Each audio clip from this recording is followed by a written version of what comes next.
I am so pleased to introduce Lindsay Schroman Warren and Ingrid Carmine. And they're going to speak to us pretty much about the state of housing and homelessness in our town, Port Angeles.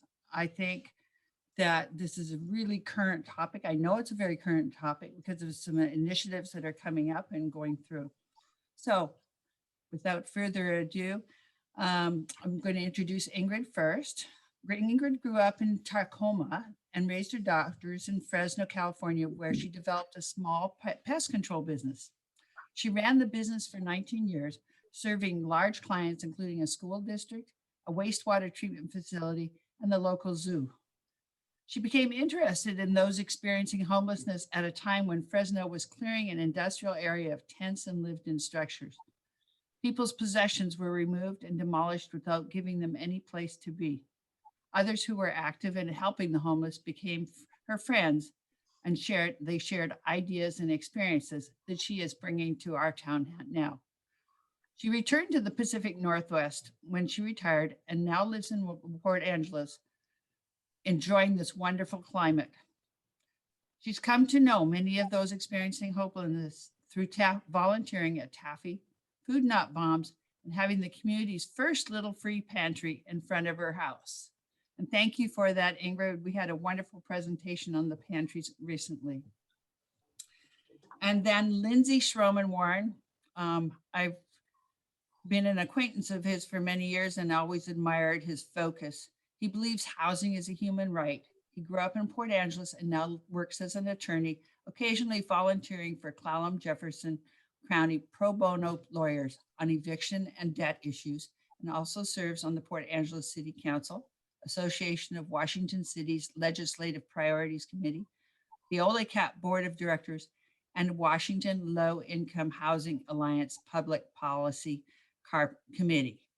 So I'm going to turn it over to Lindsay and Ingrid, and let's take a listen. Hi, I'm Ingrid, and I'm okay. In Port Angeles and Clallam County, we need another place where those experiencing homelessness can be, a place where they can legally camp, either in tents, RVs, cars, or best in small residences, which is what I'm covering today. In Port Angeles, we've been very good at fencing off places and telling those experiencing homelessness they cannot go here or they cannot go there. It's time to give them a place to be. We do have Serenity House, but I will go over that later. The Quixote Village was one of the first tiny home villages that was built, but it was found to be very expensive. Next slide. It started out like this. It was a tent encampment. And then they built the tiny homes, which, if I remember correctly, were about $35,000 each. Next slide. The one before that, the slide before that, that you briefly glanced, was a community that was designed by Art Dyson. Art Dyson was, or is, a nationally renowned architect who I was fortunate to know when I lived near Fresno. And his heart is with the homeless, so he designed this community. The thing about this community that makes it better is not only the materials he uses, because he tries to use very inexpensive materials, but also the fact that each of these little houses, the ones with the dark gray roof that you see in there, they don't have plumbing, and so they're very inexpensive. The plumbing is located centrally in one of the two larger buildings, which have the light gray roofs. And also in those larger buildings, he would have classrooms and he would have counseling offices, and there would be a community kitchen. The next slide. This is his design for an individual home. When I was working with him, he was trying to make the homes out of bricks that were made with basically disposable plastic, things like plastic bags, and just smash it down far enough so that it would be a solid brick. The next slide. This is Mark Dyson's design. Mark Dyson is Art's son, and I really like this design because of its openness. people who have experienced homelessness for a long time generally become claustrophobic when they move into a structure, and the openness of this design helps with that. The next slide. They call this the dinosaur egg. It's also made by or designed by one of ART's employees. And for me, it's a symbol of rebirth. The next slide. Here is the dinosaur as it was constructed in a design as it was constructed in housing that was designed for transitional housing, and it's now being lived in. It isn't made with lumber. I'm not quite sure what kind of material it is that forms that freeform shape, but it's probably a lot less expensive than using lumber in this day and age. And next slide. There's also locally this tiny house village that was built in Port Hadlock. Here they are small structures, and they have their bed, they have a desk, they have a chair, but they also don't have plumbing, so they were only, I think it was $3,200 each. There are 12 of them. And if you see the next slide, they are delightfully colored and inspiring to live in. And they're much better to live in than to live in your car. Next slide. Okay, this is what Serenity House's night by night shelter looked like before COVID. I don't have any problem with Serenity House itself. I have left people off there and I have no qualms about that. But there are many people who won't go to Serenity House. I spoke to somebody a few days ago who's should have gone to Serenity House probably because he had no place to go that night and he had been traumatized. But he said there's too much drug use around Serenity House. I spoke to somebody else about why they don't live in Serenity House, and he said he'd gotten into a fight there with somebody. He broke his jaw and nobody would help him. And then I spoke with a young woman who was frightened to go to Serenity House, and this is typical of women. They're frightened to go into this kind of housing situation. I'm not saying that these stories are all true, but this is the explanation that I got. Next slide.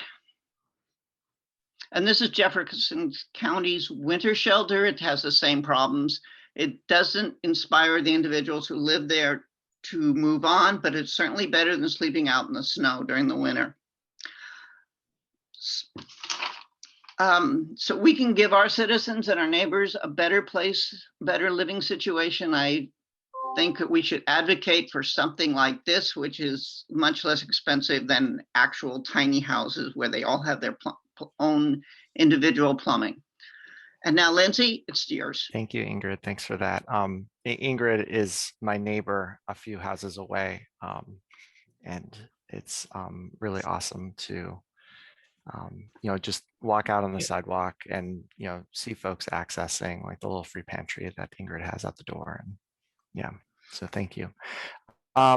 Let's see, I'm going to take a somewhat different view. We're going to kind of scale up to maybe the 10,000 square foot view on housing and homelessness, and get into it as a system, both locally and statewide, and I guess nationally too, to some extent, to try to understand what's driving these different elements of the housing crisis. I really liked all the answers people put in about what causes homelessness. We're kind of going to ask a different question in my presentation, which is why do people stay homeless? And what can we do to help people to get out of homelessness? We could probably have a robust conversation about the causes of homelessness. I mean, I acknowledge there's a lot of people in this room who are experts on this, much more than me. I loved Sherry's answer, for example. I felt like maybe you were copying from a grant application or something there. But like where we're at in this big picture housing situation is, I think, vital for us to understand as we think about solutions, both short-term solutions, medium-term solutions, and long-term solutions. So I'm going to launch into a bunch of slides. It's going to go a little fast. I am definitely happy to stay, after our allotted time and talk through questions or like look through graphs in more detail and stuff. But this is going to be kind of a nerdy presentation. And give me a moment here to get the slideshow going. Nerds are good, Lindsay. All right. All right. Can you see the housing issues are interlocking at the top there? Yes. All right. And so I've started to see this as this 4 layers of a system. There's the available housing, there's affordable housing, there's economic homelessness and chronic homelessness. They all connect together, and that's what we're going to get into in the next, half hour or so. So big picture, our health, how healthy we are as individuals, as a community, is not just determined by the medical system, it's also determined by the conditions in which we live. This is from a report by the Olympic Peninsula Community of Health. And they say on the left side, it's estimated that 80% of what creates health is shaped by social conditions in which we live, learn, work, and grow. They did this study with local partners, so this is across the Olympic Peninsula, and they looked at the ease of addressing these social determinants of health, the potential impact, the health benefit of addressing different social determinants of health, and the benefit of doing so. So the size of the circle, bigger circles create a bigger benefit. Higher up on this, on the y-axis is easier to address. And further to the right is how big an impact it would make. And so housing instability is a really big circle here. It would make a really big impact. And the problem is it's down pretty low on that y-axis. It is hard to address. And so, it is a problem that, we'd love to find easy solutions to, but there simply aren't easy solutions to it. One of the other things about housing is housing justice is intimately connected to racial justice in the United States. These are 2 covers of a couple books that are both available at our local library. The one on the left, The Color of Law, is about how government policy segregated the United States. And the one in the middle, Race for Profit, is about how banks in the real estate industry undermined Black homeownership after segregation was no longer legal. After redlining was no longer legal, there were still things that were happening to Black families in particular that mean that today, I think the statistic in Clallam County from the census is that 27% of white households in Clallam County are renter households, but 94% of Black households in Clallam County are renter households. So we're living with the history of these policies today. All right, so let's get into the first layer of this, available housing. So this is data from the American Community Survey, and I should share, so the data in this and the presentations is a combination of stuff from the US Census, from the Washington State, Washington Center on Real Estate, from the Department of Commerce, which is our state agency responsible for housing and homelessness, and from the city's Housing Action Plan, maybe some other sources like Washington Low Income Housing Alliance presentations and Association Washington City presentations. So in Clallam County, this is some data from the American Community Survey, 1-year estimates for Clallam County. Back in 2010, our population of 71,000. By 2018, the population was 76,000. That sounds like an old number, but the census data kind of lags behind where we really are. And we've had more housing units built during that time, fortunately, because the population has gone up over 5,000, but the number of new housing units has gone up by 1,700. Now, it's not 1 person per unit, it's more like 2.2-ish or something. But even if you multiply 1,700 by 2.2, we're still down a number of housing units. So just from a population and housing stock, we have not been keeping up with the housing needs in Clallam County. This is from Port Angeles' Housing Action Plan. This is consultants who we hired a few years back to figure out how much housing do we need in Port Angeles into the future. And they found, if you look at the 2020 access, that we need about 600 new units of affordable housing by 2020. We didn't meet that mark. If we go out to 2030, we need basically 3,000 more housing units in Port Angeles if we're going to keep up with the population demand.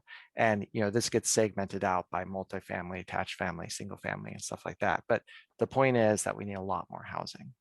When we, as a city, we keep track of, I think this is the same data again, going to this 2030 total additional housing market requirement, 2,900. We keep track of our building permits as a city, and based on that rate that we're building in Port Angeles, we won't get to that goal until sometime after 2070. So from a housing stock perspective, we are not keeping up with our projected demand. And that is creating an availability issue. Not even talking about affordability at this point, just the availability of housing. Because I think we've all heard stories of folks who are coming in with like a really well-paid job and not able to find housing. And this is a big driver of that. So moving to affordable housing, now we add the price element to things.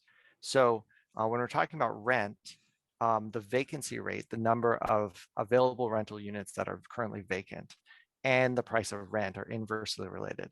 So if we look from like 2010 to 2015, as the vacancy rate dropped, meaning there were fewer available rentals, the median contract rent went up. So they're pretty well correlated to each other. Why are rents increasing statewide? We see that as we've built new housing, if we compare that to the ratio of people in Washington state, we have a deficit of units, and that housing deficit is almost 100,000 housing units statewide. So we simply don't have enough housing, and that means that the rental vacancy rate has gone down because there's just not enough. Looking at affordability indexes, this is from Washington Center for Real Estate Research. This is an index that looks at the median family and the median housing cost. So it's about the median of the market, not low income and not high income. So this is some data from the affordability index. If a score is 100, that means that a median household can afford the median unit in that market. So Aberdeen's an example where if we look from 2017 to 2018 to 2019, their affordability has gone down. But if you look at the composite housing for everybody in 2019, it's still affordable for a median family. It's no longer affordable for first-time buyers. That if that number was 100, that would be affordable. So Port Angeles, even in 2017, we weren't affordable even for the composite housing. And for first-time buyers, it was much worse. And it's gotten worse for first-time, well, picked up a little bit there. Still below 100 and quite a bit lower for first-time buyers. Port Townsend, similar, a little worse. Shelton, just for comparison's sake. So this is across the peninsula and really across Washington to a large degree that we're seeing that housing is just becoming less affordable, especially for people who are trying to enter the housing market. This is some older data from picked up from the Port Angeles Housing Action Plan. So you can see that affordability for first-time buyers throughout the state is below 100. Clallam County was going up above 100. And I'd like to look more at that data and see where it's at now. Clallam County and Port Angeles, unfortunately, aren't quite the same, but often we get the data for Clallam County and not just for Port Angeles. So this is Clallam County data looking at rental units. These are the one-year American Community Survey estimates. So there's a margin of error in these because these aren't the census. This is data collected between the decennial censuses. So total units with rent less than $1,000 per month. We are basically progressively losing rental units with rent less than $1,000 a month as we've gone from 2010 up to 2018. The median rent in dollars, so median rent per month, has generally been trending up. And we see that if we just compare the 2010 to 2018, which is kind of bad stats, sorry about that. But we see, this progressive increase in rent. What's interesting is the number of households with gross rent equal to or higher than 35% of household income. Again, this data is really spiky because it's estimates each year, but it's not that different as we go through, and that's part of it because we're now comparing income and expense. So if your income's gone up, that percentage might be okay. So looking US, Washington, Puget Sound, Collin County, Port Angeles, this is the percent of our population paying over 35% of income. And that's an area, 35 or 30% of income is generally considered affordable. If you're paying less than that for all your household or housing expenses, that's considered affordable housing. So we have a lot of folks in Port Angeles and in Collin County as a whole who are renters who are not in an affordable range. And we have a number of homeowners who are not in affordable range as well. So what happens when the price goes up for everything, right? Because we have this shortage, more households become cost burdened. So this is from the Department of Commerce. They're saying that more than 30% of your income is cost burdened, more than 50% of your income is severely cost burdened. So if we take middle income households, very few middle income households are severely cost burdened. Some more of them are cost burdened. But if you're middle income and your rent's going up, you probably can go and find maybe a smaller unit or something like that.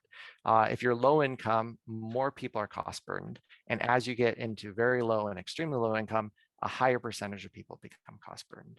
So as we're seeing a shortage of housing, people are kind of moving to what's affordable for them, and people at the bottom end of the income spectrum are then pushed out of the housing market.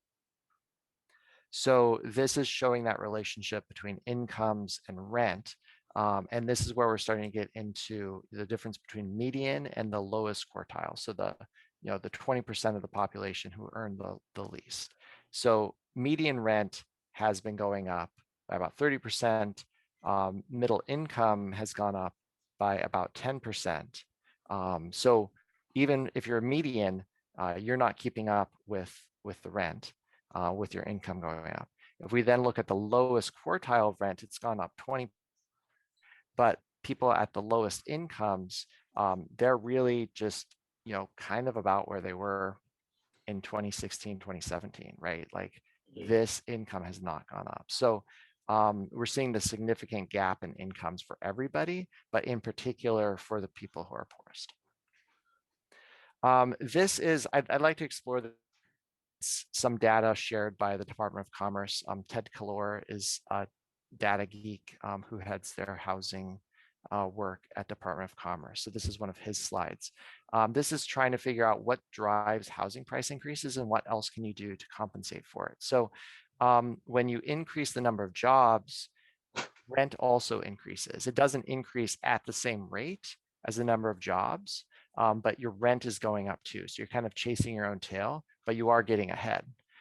If you increase incomes 1%, rent actually increases more than incomes. So saying we're going to get out of this housing price issue by paying people more, this data suggests that that's not going to work, that rent will increase faster than incomes are increasing. They also found that the supply of housing, if you increase the supply of housing by 1%, you actually get a decrease in rent by 1.7%. So that's where the research is saying, if you want to solve this affordability, you really need to look at the supply side of housing, not just, hey, let's give people more money to buy an increasingly scarce necessity, which is housing, because that doesn't work in the way that these housing markets play out. So the percentage of Washington renters able to pay rent, this has been during COVID. This is some data from the census called the Pulse census. A lot of people are dipping into credit cards and taking out loans in order to pay their rent. And that kind of leads us into economic homelessness, right? Because if your housing is not affordable, you lose your housing, you're not paying your rent, and you become homeless. So as rent grows, homelessness increases. That's a trend that we see just in the data pretty consistently. The Washington State Department of Commerce says, why is homelessness increasing? Homelessness has increased since 2013 in Washington State due to multiple factors, but overwhelmingly because growing rents are pushing people living at the margins into homelessness. Once again, it's the rent. This is, I think, an interesting statistic for helping us kind of think numbers through that. For every $100 increase in rent, in an urban area, we see a 6% increase in homelessness, and in a rural area, we see a 32% increase in homelessness. So there's this correlation again between the rent and the number of people experiencing homelessness. This is a larger national graph. On the y-axis is the percent of population experiencing homelessness, and then the x-axis is the median contract rent. So, Hawaii's out here with a really high rent and really high homelessness. California, New York, Washington's there. We can see a trend line where as the rent increases, the percent of the population experiencing homelessness increases. Washington's there again, we're a little high on the trend line, but it's got a lot of spread up there. So let's see, there's a lot of other drivers causing homelessness, but if we tease those apart, this is again from research from Department of Commerce, those don't seem to be drivers of the increase in homelessness. So this last bullet, Washington is already a high performer in areas of job pay, work participation, family composition and stability, lower alcohol and drug dependence, housing outcomes. We're doing really well in those things, but we are seeing an increase in homelessness. So, we can pull out those confounding variables, and what keeps coming up in the data is that it's the rent. So let's see, this slide helps us to see kind of how we think about the housing universe in terms of where government comes in and what roles government does. So, ideally, perhaps everything is market rate housing. That's no government involvement, which is hard to do in housing, but in theory. And we get market rate rentals for people who can afford it. Then we get kind of to affordable housing, which is where there's restrictions and maybe some subsidies for making sure that the housing stays affordable. This is usually talked about in the realm of area median income, or AMI. So, housing at 30% AMI, 50% AMI, 80% AMI. A lot of folks say that it's not possible to build market rate housing for people at 30% AMI and below. So affordable housing is helping to subsidize that. There's various government programs and subsidies. We've been trying to implement them in the city of Port Angeles.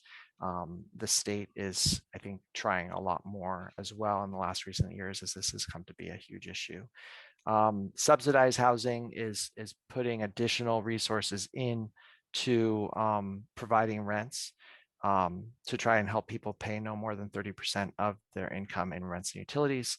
All that doesn't work. We end up with the homelessness system, which is in basically the crisis response system. We don't want to end up there, which is why these are tools that we need to use. And these are also more cost-effective tools than the homeless system. From a government expense perspective, as we go down, we get more expensive here. And homelessness system is a very expensive system. So low barrier shelters are a crucial life-saving role in providing a safe place for people experiencing a housing crisis, but providing a shelter bed alone is often a temporary, inadequate fix to homelessness. If the only response is more shelter, each new shelter will quickly fill up and unsheltered homelessness will continue to grow. The community must consider how each person will exit to housing from that shelter. That's consistently what we're hearing from the shelter providers is they have 150 people on a wait list looking for a rental and they just can't find it. Or there's a multi-year backup for a place with Peninsula Housing Authority, and there's just not enough space. So people end up in this homeless system. This is data from Clallam County, looking at the year-over-year change in length of time homeless for Clallam County. I try to say people experiencing homelessness because it is not a fixed identity of being homeless. It is something that somebody goes through and hopefully exits from homelessness. The problem we're seeing is back in 2015, somebody average was homeless for 32 days in Clallam County. By 2019, that was basically half a year homeless. So we're seeing a very bad trend here, driven, I think, by the inability for exits from homelessness. So this is data from Skagit County, working on many of the same issues that we are. They're finding that what's not working, too many people becoming homeless, not enough affordable homes for people to live in, and a lack of money to pay the rent. They've also found that once somebody is housed in a place they can afford, they are almost always able to maintain that housing. That's really key. We try to figure out how to respond to this. We want to address the humanitarian concerns for people living on the streets, and I'd say also the collateral consequences for everybody else living around folks who don't have proper places to live. So issues around safe storage, bathrooms, parking, hygiene facilities, alternative shelter models are all crisis response, but Skagit County emphasizes that's not housing. It's not solving the root cause of the issue. And one of the ironies is we end up spending a lot of time and community effort on these other things rather than going to the root cause of housing. All right, so this is from the Washington, United States Interagency Council on Homelessness.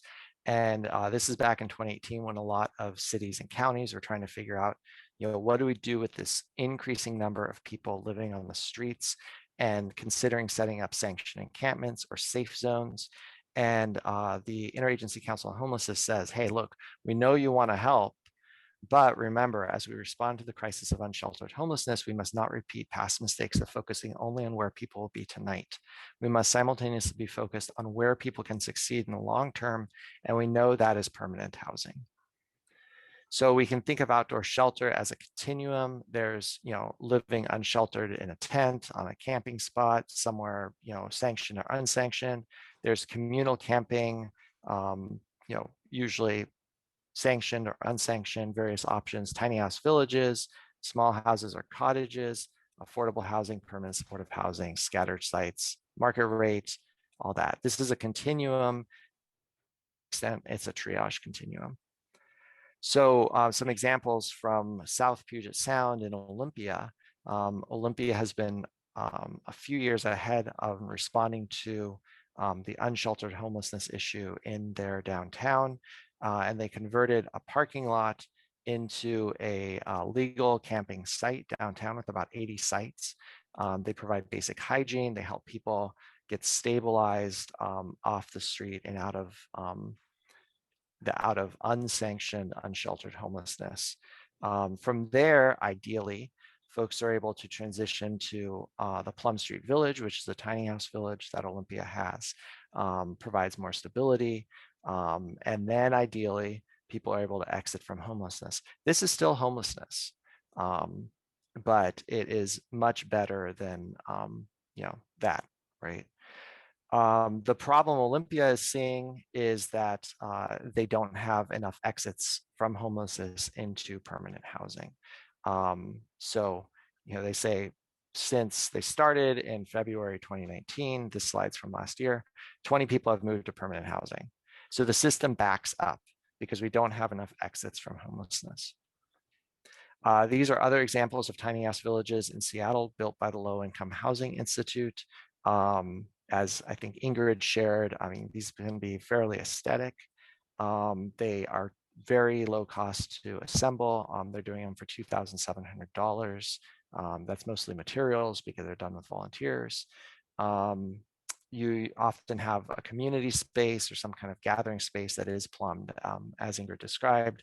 There's many options for hygiene, different kinds of portable toilet and shower facilities. It provides an opportunity for a community to come together and help to solve a problem that affects all of us. Certainly it affects people experiencing homelessness a lot more, especially when we look at health determinants, and basically being homeless takes decades off your life expectancy. There's a cost to these. Looking at the bottom first, building one of these facilities, site setup, is about $300,000, and the tiny houses themselves are about $150,000. This is over in Seattle, so they're comparing this to the cost of building one unit of housing in Seattle at the very bottom, about $375,000. So if you consider, that this is 40 houses, tiny houses, that's pretty good. But you do have then an ongoing operating cost. If you have daytime staff, that's about $500,000 a year. If you have 24/7 staff, that gets up to about $800,000 a year. So these are still part of our shelter systems, part of our crisis response system, and they come with a cost. But I think it comes better than the alternative, which is really expensive, and that is homelessness. So study after study finds that when people are experiencing homelessness, they use way more expensive government services than when people are housed. So even when we provide something like permanent supportive housing, that is less expensive than the cost of taking care of somebody who's experiencing homelessness. I don't understand then. I mean, this is I keep asking this question and nobody can answer it. Why can't we afford to end homelessness? If it's cheaper homelessness, why aren't we doing it? And it's a very complex problem. I mean, as you can see, there's so many different services that go into this. But the long and short of it is it's cheaper to provide permanent supportive housing for somebody who's experiencing homelessness than to leave them on the street, where ultimately they access much more expensive things like jail or in particular the emergency department. This is another example of kind of emergency housing connected with faith communities, because most religious practices have care for the poor as essential part of their faith tradition. There's a lot of leniency for churches and other faith communities to be able to house the homeless. That's an area where, if we're running up against government barriers, if churches step in, the government cannot institute very many barriers. There's a few kind of dealing with life safety stuff, but it's a very different situation because of the religious protections that faith communities have. We as a city, I mean, speaking with my city council hat on, are doing what we can to address, the shortage of housing, trying to make it easier to do infill and, more different housing types, more housing choices. I'd say we still have a long way to go. And the other thing is these aren't short-term solutions, and they're not going to get, more housing online, as I said at the beginning, fast enough to really address the problem. Another thing that communities are doing is this crisis response. Somebody mentioned rediscovery earlier in the call. That's an example of the crisis response system that many cities and counties, probably to a smaller extent, are setting up throughout the country. And these crisis response units help to connect people in so that when people are ready to seek services, they're able to know how to do that better. We had a presentation last month from Rediscovery at a city council work session, and they said, what's the barrier? We don't have enough exits. We have people who are ready for housing, and we just don't have a place for them. So how can the community create an environment that supports ending homelessness? This is where all of us come in. What helps the most are additional resources, adequate supply of housing, affordable rent-restricted housing, community education and advocacy on housing and homelessness issues, and support for siting shelters and housing in areas of high opportunity. I mean, I think it's really tragic, that last one, that our night-by-night shelter is way out on the west side of town. You know, it requires calm transit to divert a bus even further out. And what we're dealing with in the city is we have so many 911 calls from that area that we're looking at having to build a west side fire station out there on the west side of town, which creates an additional cost for everybody, that rather than locate services in the center of town, we located them on the outskirts a while back. I'd love to hear more if folks know the backstory to that. I don't think I was either paying attention, or maybe I was taking a trip to UPS on behalf of Rotary at that time, but thank you for that. So back to the U.S. Interagency Council on Homelessness. Caution is needed when considering sanctioned encampments. Ultimately, access to stable housing that people can afford with the right level of services that help them succeed is what ends homelessness, and what takes us to chronic homelessness. So I think of economic homelessness and chronic homelessness as two separate issues. If somebody just lost their housing because they couldn't afford it, and they're able to get rehoused, you know, relatively quickly, you know, within a few months, they don't need supportive housing in the same way. Chronic homelessness, you know, there's some specific definitions to it, but it's generally when we combine disability with homelessness, and folks who have been living homeless for a really long time. If you end up economic homeless for a long enough period of time, you probably become chronically homeless. Yeah, go ahead. Oh, sorry. I think somebody is not muted. If one of the other hosts could check that mic and maybe mute them, that would be great. All right. So permanent supportive housing is one of the most tried and true tested services to address. Thanks. To address chronic homelessness that some, but not most people living unsheltered need behavioral health and other support services to remain stably housed. And that once people get housed, about 77% to 96% remain housed. This is a study from 2019 that came out of Seattle University's Homeless Rights Advocacy Project. They called it Penny Wise but Pound Foolish, How Permanent Supportive Housing Can Prevent a World of Hurt. Basically, it's a lot cheaper than leaving people homeless, and it is a tried and true method for addressing chronic homelessness. You know, folks who really can't afford anything at market rate, certainly, and the subsidized system is often not working well for them either. So they say permanent supportive housing is the most humane and cost-effective solution to chronic homelessness. Indeed, it is the most studied intervention for all of homelessness policy. Federal, state, and local governments must stop being penny wise but pound foolish, and instead take bold steps to bring permanent supportive housing to scale to finally stem the crisis. This is an example of King County looking at that issue. They instituted a 0.1% sales tax that is going to allow them to house 45% of the chronic homeless population in King County. That's about 2,000 people.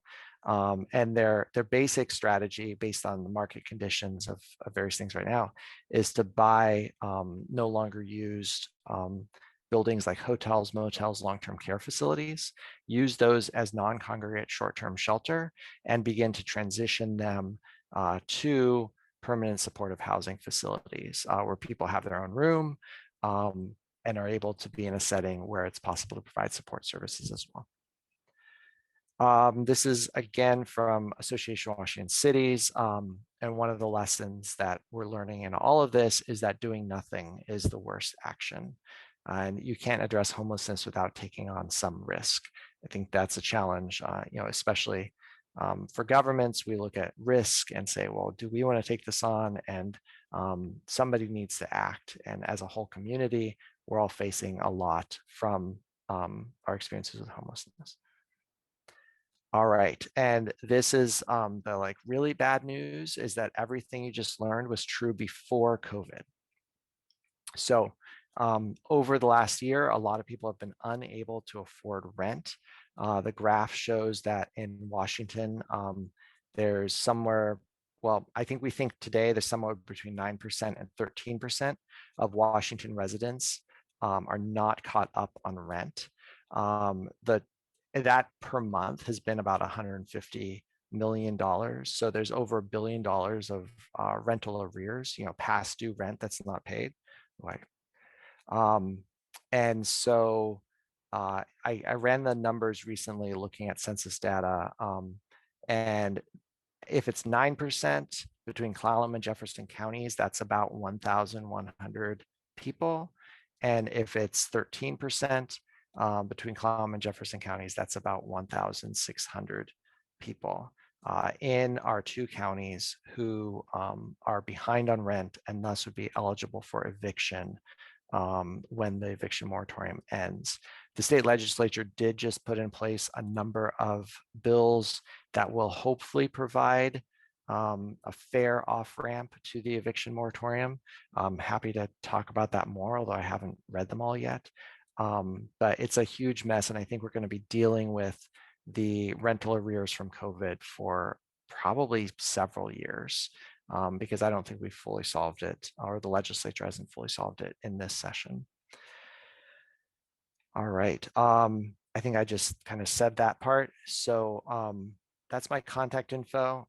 If you want to reach me about City of Port Angeles stuff, please do use my city email, but don't worry if you don't, I can respond from my city email instead. So I will end the slideshow so that we can get back to discussion if there's still time for it. So Thanks. Lindsay, you can just present before any grant application I'm putting in and just do your show because that was spectacular. Thanks. Thank you for that. Thank you, Sherry. Lindsay, is there a task force yet, or is that recommendation still going through the process? Yeah, you saw that on one of the slides. So in Thurston County, the county and the three cities down there, Olympia, Lacey, and Tumwater, have formed this regional housing council to try to work on pipelining their different affordable housing projects. And that was a recommendation to the city, and one thing that we're kind of looking at.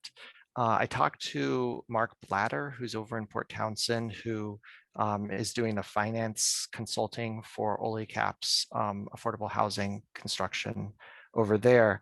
And he said that they actually have that in Jefferson County as well, this collaboration between Port Townsend and Jefferson County. And he felt like that would be valuable here.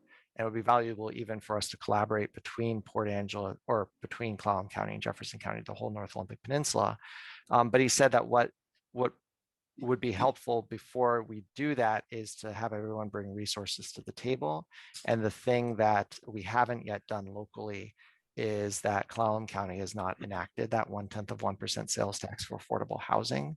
And so his opinion was that would be your first step over in Clallam County before coming together and saying, okay, how are we going to work collaboratively to put the resources in the right spot?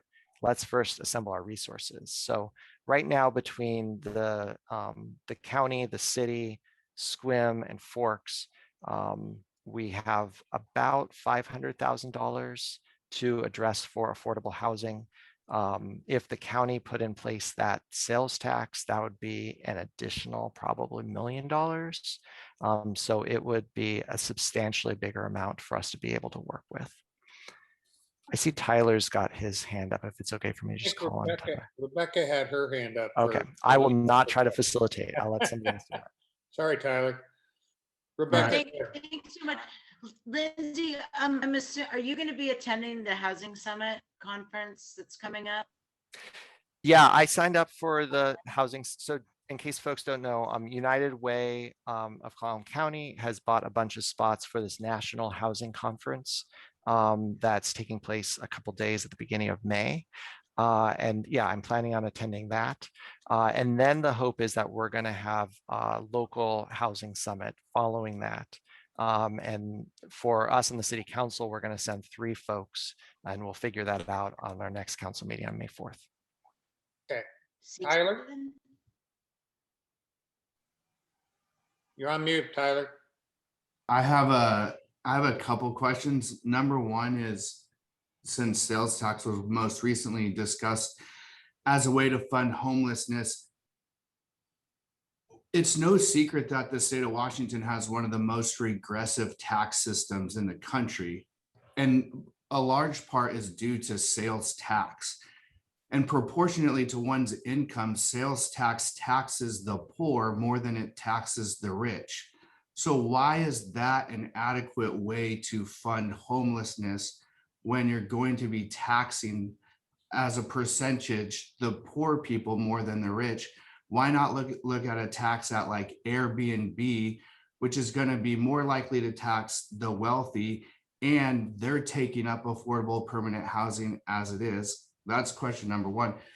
Question number two is, how much do you think how we fund education through property taxes perpetuates the homeless issue? Because you have wealthy neighborhoods having better education.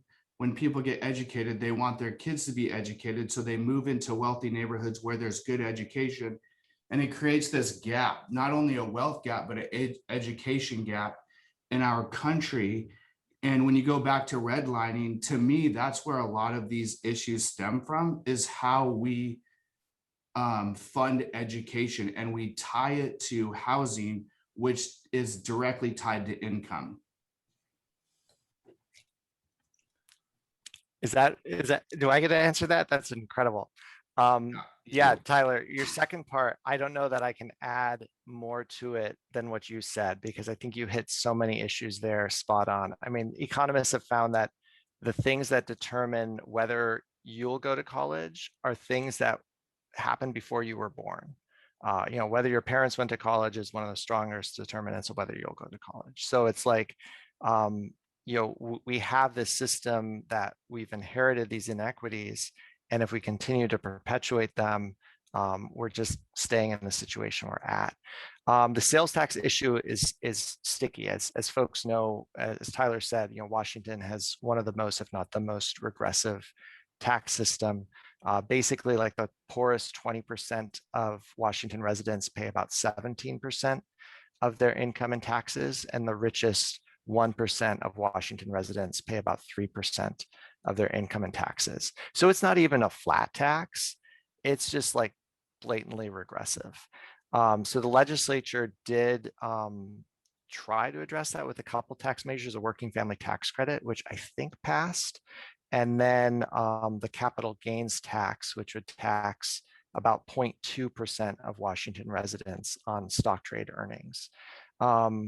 And that one is now in court.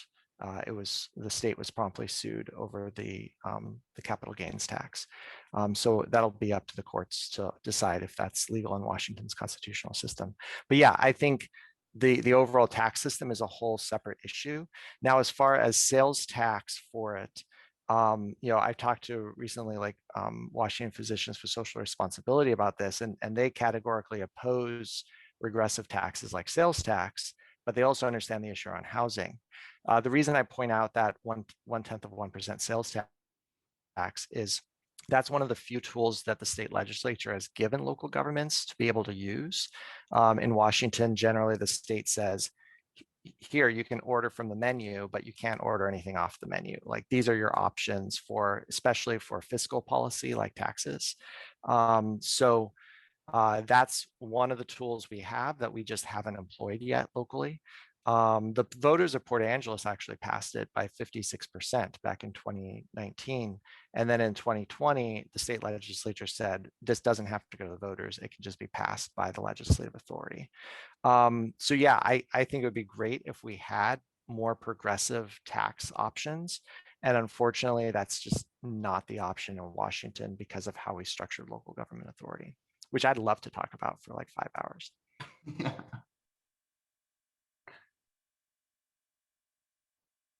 I'm sorry, Carmen? Right, and thank you. Ooh, that's not my dog. Thank you, Lindsay, for the presentation today. Earlier this week, I was on the Port Angeles Chamber of Commerce weekly meeting, and Commissioner Randy Johnson was talking about the county exploring options to purchase land for affordable housing. And he didn't really go into much details and I had to jump off the call, but do you have any other information about the county's plan? And I mean, watching Ingrid's presentation of all those great, affordable living pods all together, I just thought that that would be, a great use of county funds to purchase land and build something like that. So I just wondered if you had any other information around that. Yeah, I unfortunately missed Randy's presentation and I don't know exactly. So I'll defer if somebody else can answer Carmen's question. I don't think he got into details, but he was just saying that the people of Colum County have asked our county commissioners to focus on affordable housing. And he was saying that, the county's looking into buying land. There was some other members or other community members who are asking, rather than buying land in little plots, to buy larger lands to have more of a communal aspect to them. So again, with Ingrid's, presentation, I just thought that would be great. So I'll continue looking into that. Yeah, I did work with somebody at the county of exploring if we could do basically like supportive RV parks. The idea being that the county's dealing with a lot of folks living in RVs who are parking illegally and then dumping sewage illegally, and they ticket them and then they move down the road because there's nowhere to go. So the idea that the county person had was, well, the county has these old gravel pits that are already county land. We could install a group septic system, about $300,000, and then set that up as kind of an RV park. It would allow for a place for people to go with their RVs and then get connected into social services and hopefully, work toward that exit that unfortunately doesn't exist. So that's one idea. I don't know if Randy's talking about that or if he's thinking of something else. Thank you. I have one other question, and this is more on a federal level than it is on a state level. But part of the problem with the supply issue is, and Lori's not here, is the banks make it incredibly difficult to build a new house. You have to put more money down, you have a higher interest rate, and it's all for the bank's protection primarily, which is, I can appreciate, but that's part of the issue here. Is I've built one house and I'm working on my second, and it's incredibly difficult to be able to come up with the funding to go ahead and build a new house. And on top of that, and we've had this discussion in this group before, the labor market's not there either to build the new houses. And OSB is $60 a sheet now. I was going to ask you when your tiny house pricing was done, because in November it was about $13 a sheet. So those houses might be more like 10 grand now instead of 2,700. But I mean, that is part of the problem, and where I think federal regulation needs to come into place and put something on these financial institutions to say, hey, you've got to create this. You've got to make this easier for new homeowners, for young families to be able to build a new house, because it is incredibly difficult. And 9 times out of 10, at least from my experience, you end up with more equity in the house than you do by buying a new house and putting 3% down. But we're just recycling the same houses over and over and over again. And we've got to make it easier to build. We have to. Yeah, I totally agree. The one thing I'll share, that specific question about those prices. Yeah, those are definitely pre-COVID building cost prices that I had. Our pricing for Hoboken House went up $50,000 in a year and a half. And our builder's concerned we're going to be out of budget. We just aren't going to be able to do it. But we'll take out a loan if we have to make sure that it's complete. It's horrifying, the pricing. It's a little unfair in my opinion, and it's been many, many years since I was a banker, having gone into the public side of my profession before I retired. But I tell you, an incredibly profitable bank makes 1% or less on their money. And so I mean, those are the top tier of high profits of banks. It's just a very, very, very slight margin. And so when they lose one foreclosure and lose money on it, that or 2 or 10, as you're saying, Tyler, it's all for their protection. That cuts into that 0.5% or 1% profit margin. And, Sure. and so I'm really not willing to, or I don't think it's fair really to put the onus on banks in its entirety. And I think Lindsay's data really showed that it's subsidized housing that's the answer. It's not necessarily making the housing cheaper to buy or build or create for a profit motive. It is similar to what President Biden said the other night, was that healthcare ought to be a right. Well, so too should housing. And if subsidized housing, and you got to deal with all the problems of the projects and close proximity of a lot of people, but if housing problem is going to be solved, it's got to be solved at a high level, probably a federal level of basic subsidy, I think. I agree with you 100%. I'm not saying we need to cut into the bank's profit margin. I'm saying, why do I need to bring 20% to the table to build a home in this current housing climate that we've been experiencing for the last 5 years? And there's no data to support that it's going to change anytime soon. But I only have to bring 3% down when I go buy a new house. I don't have to pay PMI, right? I get out of PMI by having that 20% down. But I can understand, like, a long time ago why these rules and regulations were in place from the bank, like you need to have 20% down. But I also am paying 3.8% interest on a new construction house when the current market rate on a 30-year fixed is 3%, unless I want to refinance and close again. And so, but I also respect that there's more work for the bank and having to come out and do inspections and write draws and all that kind of stuff. It's the 20% down that I feel like is a little, makes it very hard. And I think also that Lindsay's data showed that when more properties come up for the rent also went down. And rent is one issue as far as like getting people in permanent housing. And this is a little bit separate, but if we're going to help mitigate the wealth gap in this country, the first way to do that is home ownership. And we've got to make home ownership affordable as well. And in this county specifically, the average family can't afford it. I mean, it's $335,000 for a house. It's $1,700 a month in rent or in mortgages and taxes and insurance. The unfortunate part about it is rent's not any cheaper. I just think that that's the part that as long as it's going to be difficult to create supply, it comes down to economics, supply and demand, and it's pretty easy. Like, if there's not enough supply, demand increases and costs go up. And if we can increase supply, demand goes down and costs go down. That's just one heartache I have, is how difficult we make it for people to be able to build a new house. And it's the liquid cash that you need to be able to do it. That makes it incredibly difficult. And I just don't know if it's warranted. I do think the banks need to make money, trust me. Yeah, hey, Tyler, I wanted to talk a little, you had asked earlier about the Airbnbs and that kind of thing and the lodging tax.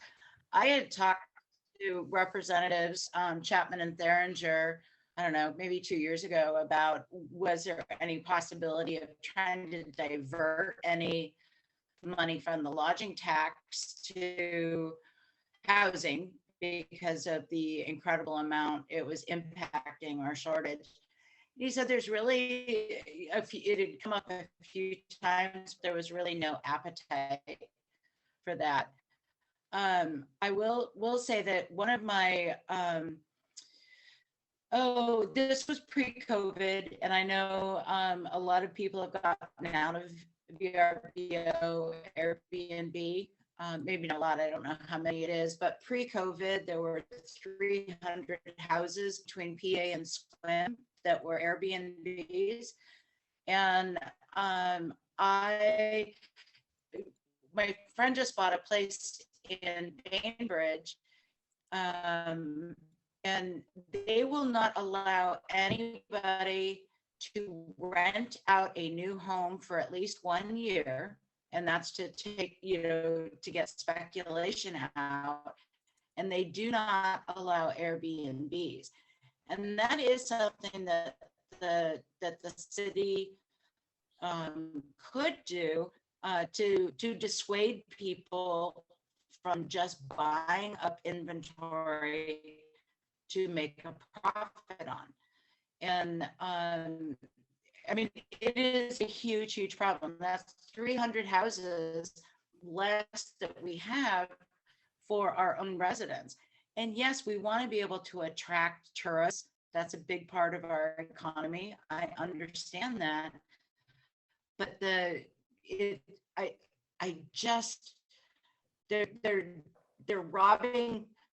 robbing our own people out of houses and not willing to pay anything for it.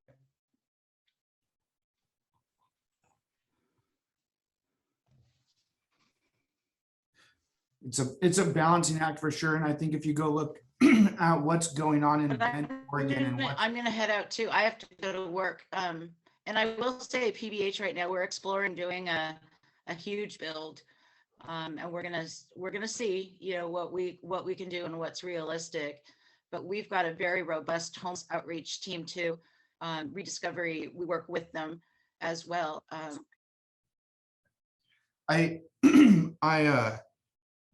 I think we have to be careful with the Airbnb thing. If you look at what's going on in Bend, Oregon, and what's been going on in Bend, Oregon for the last 5 years, they've priced their own people out of being able to afford to live there because it's service industry jobs, which is a lot of what employs our people here. And they're behind the 8 ball and trying to create affordable housing down there for their own residents. And we need to get ahead of this stuff. And honestly, like oftentimes we use very simplistic methods to try and solve very complex issues because it's easy, it's simple. We don't have to think about it. We don't have to educate people, you know what I mean? And using simple methods to solve a complex problem doesn't usually work.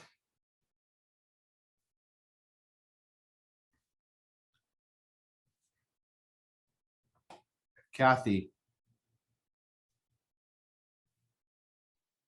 I love this discussion, and that's what I hoped would happen when bringing Lindsay and Ingrid here, because when I first heard Lindsay's presentation, I said we need to hear the facts and the data and then get in these discussions. If you want, we can set up another time at the club possibly, I think it would be worthwhile. And hear kind of the continuing story. Did anybody else have any comments? Tyler, your hand's still up. I have one question. When you said that we put a lot of services on the west end of town and made it hard for people to access, what are those? Because I walk through downtown Port Angeles and I see the major bus depot, DSHS, Social Security, Ole Cap, affordable housing down there. And my opinion is, and if you go to Seattle right now where they have all those services available in downtown, and guess where I don't want to go shopping? Downtown Seattle. It's terrible right now. I'm not saying those people aren't worthy of being taken care of, but putting them in we can increase sales tax all we want, but if we don't have people that want to spend money here because we're not creating an environment for them to want to spend their money, increasing sales tax isn't going to solve the problem. And I actually feel like maybe we need to keep a more centralized 8th Street somewhere on Peabody. I'm not really sure where, but in the hub of our downtown actually does not seem like an appropriate place for these resources, not because they're not needed or not warranted. The food bank was right down there too, as well. And access is an issue, but so is creating an environment where people want to be.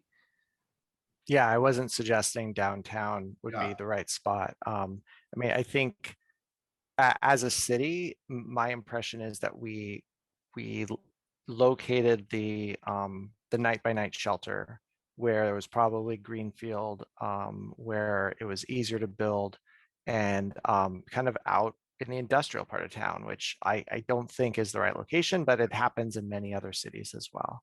I think it's the same in Walla Walla when I visited their tiny house, Conestoga hut location. I think honestly, the shelter being close to the hospital would make a lot of sense if I Sure. was to wave a magic wand. But I see how by locating a critical facility like that, that's part of the crisis response system, you know, folks end up out of the shelter and then they have to figure out how to get into town. We've had, I think, fatalities on 16th and 18th Street as people walk out to the shelter. So, you know, as a city, we're looking at improving that road, which needs to improve for a lot of reasons. But pedestrian fatalities is a really important reason to improve a road. You know, Clallam Transit runs its West Side bus out there, where if that facility wasn't there, you wouldn't choose that bus route in that way. And then I think the one we're planning for now is based on a heat map of 911 calls, having a West Side fire station. So a separate facility for medical response, mostly, that's located out probably as part of the 911 dispatch center and EOC center that would be out by the airport. So when we don't put facilities together and help to make sure that parts of this crisis response system are co-located, if you will, I think it creates a lot of challenges for the services that necessarily follow. You know, just like we have bad infrastructure on the west side of town that prevents more home building on the west side of town. The same thing for, you know, when we locate a social service facility. So yeah, I agree. Not downtown. I mean, ideally DSHS to me wouldn't be downtown either. But if we don't provide and say, you know, this is our, you know, medical, social service, community care, you know, district, then, you know, somebody who's experiencing homelessness now has to go, what is it, 4 or 6 miles between the Serenity House shelter and the food bank, you know what I mean, now out by Yeah. Walmart, yeah, and then get to DSHS, and then, you know, I mean, it's all over the place. And so, you know, I think we reap what we sow when we say, you know, well, we don't really want this facility anywhere. We end up having it everywhere. And so, I mean, a couple of things is, I mean, 4 to 6 miles is a long way to walk. It's not a long way to bike. And so maybe a bike program. But but you're assuming that people can. You're assuming that people can. I'm not trying to be stinky. Well, But I'm not assuming right. assuming everybody can, but I've volunteered at the food bank and things like that. And a lot of them, and I see them standing and walking around. So I know maybe if it's 25 or 50%, like, you know, maybe a bike program would be, you know, something that would be helpful. The other thing is, and I'm sure I'm not the first person to think of that because I'm not that smart, but is the state, since you're part of the state council, you know, as after COVID, a lot of people aren't going to be returning to office buildings. And is the state looking at creating some sort of tax incentive for like Amazon to convert, who's already bought buildings and allowed them to be used for transitional housing in the past? But providing some sort of tax cut or tax break for corporations if they're willing to convert or lease out to the state or whatever it is, these what are going to be empty office buildings, and use them for affordable housing. Is that something that's being talked about? I don't know if office buildings specifically. The conversation is definitely around hotels, motels, long-term care facilities that are already kind of designed for residences, but offices wouldn't necessarily be hard to convert either. So I think that is a spot where there's a lot of potential. I mean, really the focus with some of the state funding that's come out now, I think it's $10 million for rapid acquisition, meaning buying existing buildings, is focused on this idea that there are existing buildings that wouldn't cost a lot to rehabilitate to be permanent supportive housing facilities. And using an existing building is often cheaper, not always, but often cheaper than Sure. building new construction. I mean, that's part of the challenge that the county is having right now with the shelter expansion at the Serenity House shelter, is they're trying to use funds that were designed for rapid acquisition of existing buildings for a new construction, and asking the city to get the permits done on the same day they're submitted, and trying to meet this deadline from the state. And it's not what that program was designed for. That program was more designed not to pick on a local business, but like to buy the Chinook Hotel Right. and have 60 new units right there of non-congregate shelter, and then rehab those into a permanent supportive shelter facility. I mean, that would be an example of what would be, and I'm not saying the Chinook Hotel is available, I'm just choosing it because it's something that people have Sure. complained about as tourists, that's not a tourist amenity. Right. Hope I didn't just It's a- overspeak there. It's a very interesting, it's a fascinating problem when you really look at the social economics around affordable housing and where it stemmed from and how long ago it started, and how that's still a factor in, like you said, the biggest component of you going to college is if your parents going to college. I mean, there needs to be a complete overhaul federally on this issue. And until we have an administration and a voter population that wants to support something like that, we're going to continue to have, each state trying to manage these problems independently. And I like big government and I don't like big government, but I think this is one area where the states need to get together and solve this problem as a unit and not try and solve it individually on the state level. It's just not going to work. I mean, it will a little bit, it'll make the problem better, but if we're gonna, I was wondering, part of the reason why California probably and Hawaii is it's warm down there. If I was going to be homeless, you know where I'd be? Oceanside, San Diego. But, and then maybe I'd migrate up here for June, July, and August, or July, August, and September. And then I'm going back and then I'm going to find a bus or whatever back to California. So, I mean, California, we can say like, California has the biggest problem and they need to fix it on their own, and Washington has a problem, but really, like, is California's problem just California's problem, or are people going to areas where access is easier, where weather's better, and that's why trying to solve these problems independently as states, it's going to be very difficult. Yeah, there's just as a point of data for that, the last point in time count in Clallam County found that 90% of the people experiencing homelessness, this was, I forget, Sherry, January or February of this year, 90% either are from Clallam County or have family members in Clallam County. Yeah. So there's certainly migration, Right. but generally speaking, well, I wouldn't it's migrate homegrown here. It's too homelessness. wet. Well, but it's really wet. we always joke about the fact that people decide to go to the west end of Clallam County because they don't want to go up north to Alaska with the severe winters. Right, yeah. It's moderate enough they can still be out there in the winter. But I want to just comment on the shelters. It is all about accessibility, meaning when Lindsay was talking about downtown, he meant, I assume he meant that it's just where there's more accessibility. And what's interesting, when I write a grant, that's the first thing they're asking. They want to know, are you within walking distance of social service amenities and bus? Now, the majority of our clients coming in here have zero income and they can't even get on a bus. So meaning they don't have the money. So that's a challenge in itself. And a huge number of ours can't bicycle. So we have only a small handful. We've got a bike shed out back that's huge, and we don't have many that can bike. It's certainly would be good for folks, Tyler, and that's a huge piece of it too. If people Well, could have more accessibility to just be able to be on a bike. yeah. And hopefully, maybe that's one good thing that comes from COVID is, especially when you're writing grants, accessibility doesn't need to necessarily mean how fast can your clientele get to what they need, but how fast can the services that they need get Come to to the them. clientele.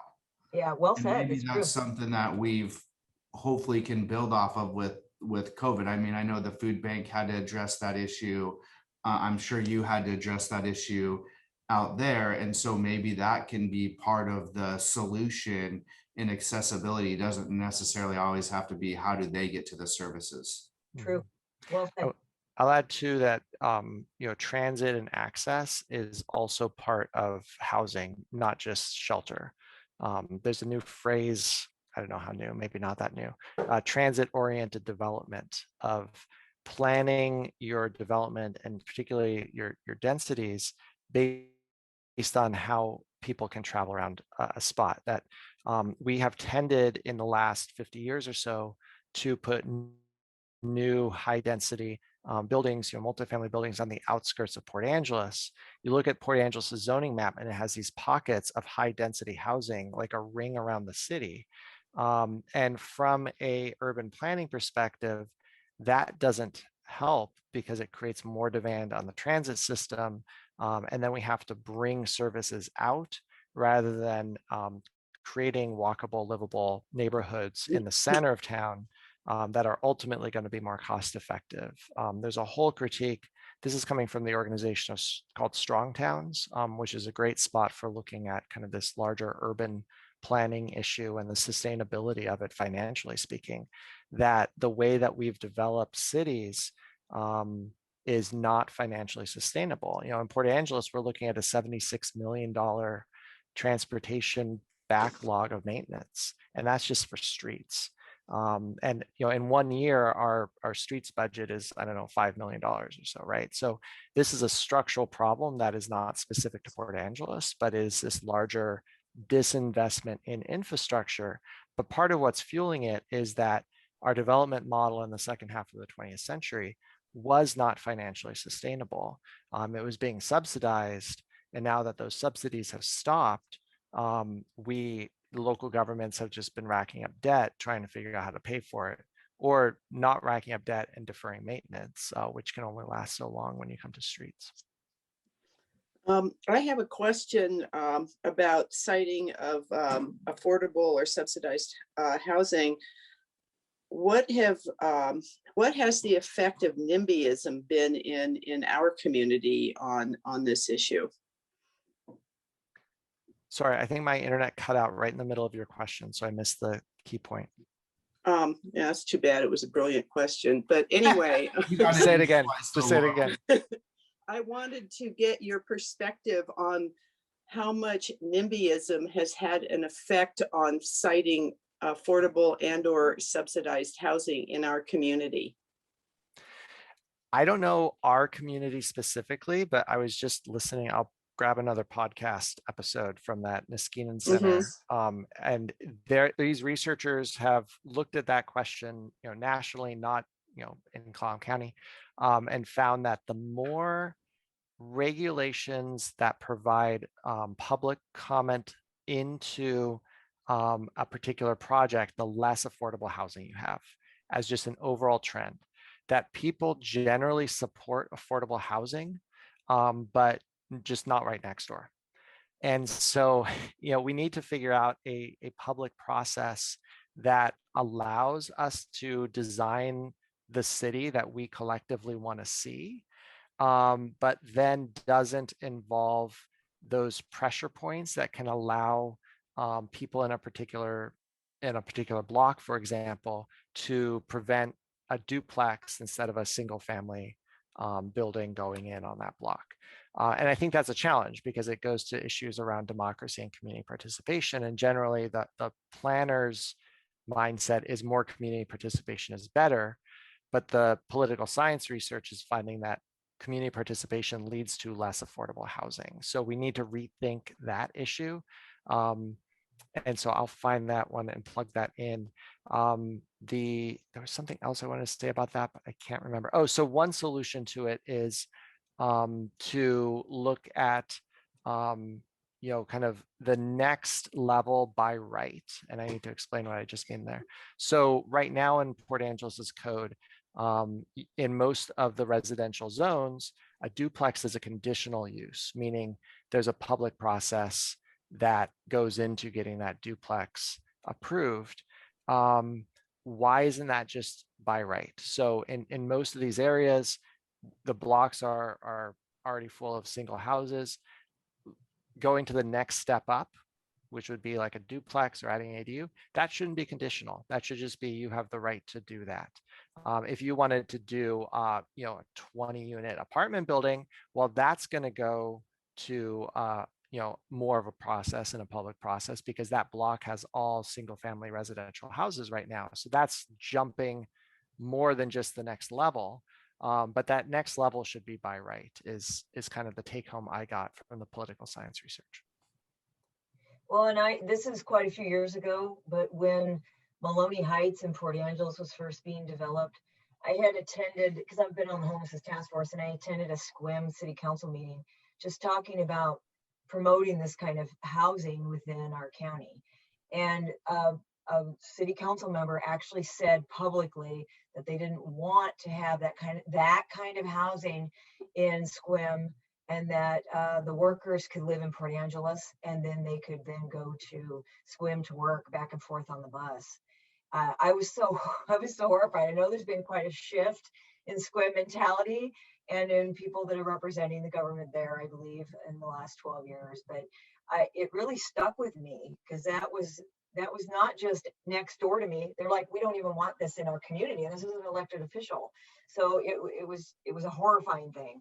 But I'm very well aware of it. We own part of a block here for our nonprofit, and I have neighbors that go, occasionally with us, and it's something it's just feel like I'm always on edge about. And when we're developing new housing, Hoboken's going through the public process. So we have to be notifying all the neighbors of what we're doing just as a group home. And these folks already live here. They're already living right here in Sargent's Place. They're going to be, most of them are just going to be moving into Hoboken as permanent housing. And yet we still have to go through that process, even though the residents are literally 40 feet away currently. It's interesting. Sherry, there was House Bill 1220 included some basically restrictions on local government's ability to prevent the siting of permanent supportive housing. I don't know if it would cover what you're doing, but it might be worth looking at, House Bill 1220. I also put the podcast episode link just in the chat that relates to Laurel's question.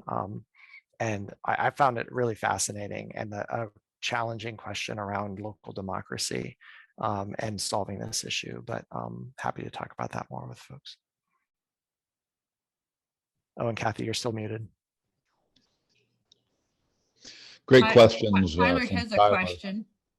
Oh, no, my hand's still, I just Okay, haven't put it down yet. That way it gives me the open door to talk whenever I want to. that's all right. So just not to cut things off, but for those of you who aren't familiar with chat, and you can go down to the bottom right-hand corner with the 3 dots and save that chat to a file you want, so you can access what Lindsay's put up for us. And also, Lindsay, this is still being recorded, and you will get a copy of it. Ingrid also. So if you can't do a presentation, you'll have it. Thank you. That's cool, Kathy. I had no idea you could save chat like that. I learned something new today. Yeah, too, here me we too. are, millennials learning from. Hey, watch it.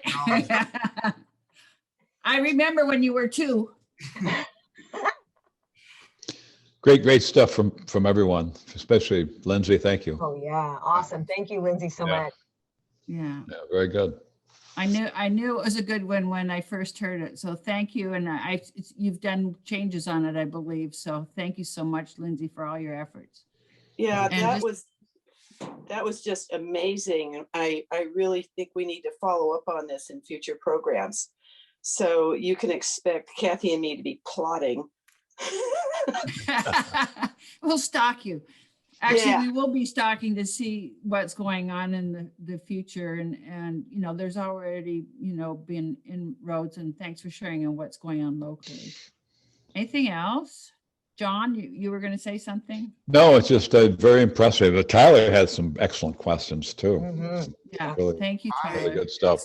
And It's- Sherry had some great background. Very interesting. It's the housing thing, the mortgage thing's wild. When you start, there's some pretty decent Netflix documentaries about redlining and what happened and how that trickled down is affecting things today. And then you start thinking about the education system and how it's funded. And you start to think, well, is this problem ever going to get solved? And I personally think it went back to when we ended segregation and we said, we're going to take minorities and shove them into white schools instead of bringing the opportunity to the minorities, we made the minorities go to the opportunity. And that's where I think a lot of our current social economic problems really started. I mean, obviously it's slavery, but you know, more modern day, that's where things really went haywire. And you took these minorities and said, if you're going to be successful, you've got to go figure out how to integrate with white people. And segregation didn't need to mean integration. And that's how we interpreted the end of segregation. And right now, if you went and took a kid from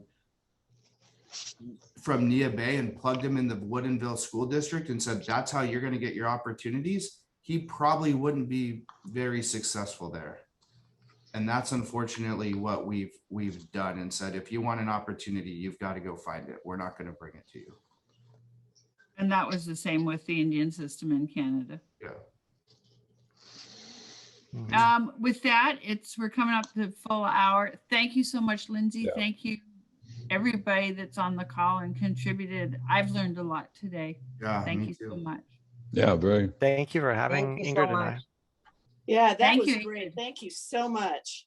Yeah, thank you very much. I'm still working on the picture from my niece. My niece designed some some housing in Vancouver, BC. So she's going to send me some pictures. Great. And they got their keys. I wish you not too many sleepless nights, because I feel like you've probably got a lot of those in your future with all the funding that's coming through and how to spend it and allocate it properly and all that kind of stuff. I feel like you might have you might be up a lot at night worrying about this kind of stuff. There's I mean, statewide 200,000 people behind on their rent. And, you know, in our county, somewhere between 1,000 and 2,000, you know, on North Olympic Peninsula. And, you know, like we have an our system is at capacity right now for homelessness response. So there's just no way that we can weather that. Yeah. What happens when we kick them all out of the apartments and then they have no credit to get new apartments? It'll be Yeah. interesting. It's going to be So- really interesting. Yeah. And one of the Yeah. problems with the subsidized rent that came out with the CARES Act was, in order for you to receive funding to help out with rent, you had to be evicted. That, I believe, correct me if I'm wrong, but in order to be able to apply for like some of this assistance, you actually had to be evicted. Instead of keeping people in their housing, the program was written to get people back into housing, which is far more expensive than just helping people stay in the current house that they have. And that's where these like little simple changes to legislation could really help out with some of these issues. But I remember specifically reading that going, well, that's not a cost-effective way to do it. Why don't we try and keep them in their house instead of trying to figure out how to get them back in there? But to qualify, you had to be evicted. Yeah, most of the trend is in eviction prevention rather than trying to get somebody rehoused once they're evicted. Because as you said, it's way more cost effective to keep somebody housed than to try to get somebody rehoused. So I was just reading Senate Bill 5160, which is one of the bills that passed out of this legislative session and is probably the key bill for lining up what's going to happen with all the rental arrears from COVID.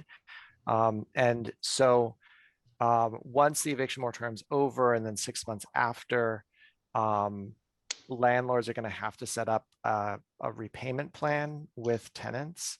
And it's going to be at most a third of what the monthly rent is, which means that tenants are going to be paying back that eviction, that COVID rent for at least 3 years longer than the emergency lasted.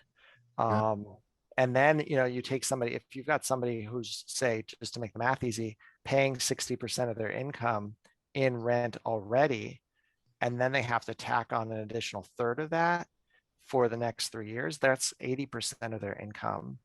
I mean, that's just not going to make a lot of sense. So yeah, I think the legislature moved in the right direction with trying to prevent evictions, but I also think they kind of didn't put enough money into it. And so they're going to have to solve it again in 2022. We provided how much money in PPP loans, forgivable loans to corporations.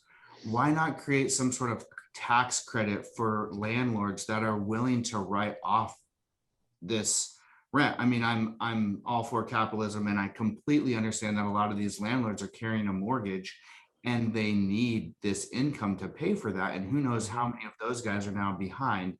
But why not, instead of have a combination of, hey, you got to pay back 50% of your rent, and then we're going to, not a tax write-off, but a tax credit for the landlords to be able to get that credited back on their taxes.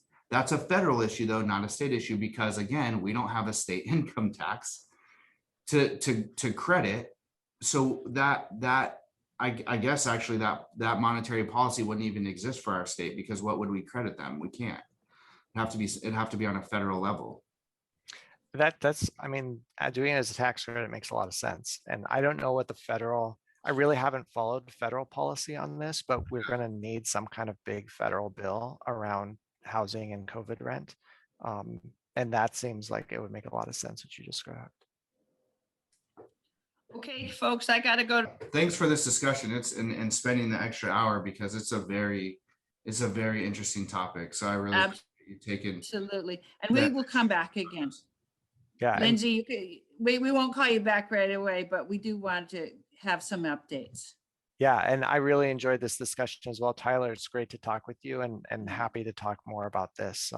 I also want to pitch, there's an opening on the Utility Advisory Committee and an opening on the Planning Commission at the city right now. So if anyone wants to get involved in the nuts and bolts from inside, those are possibilities.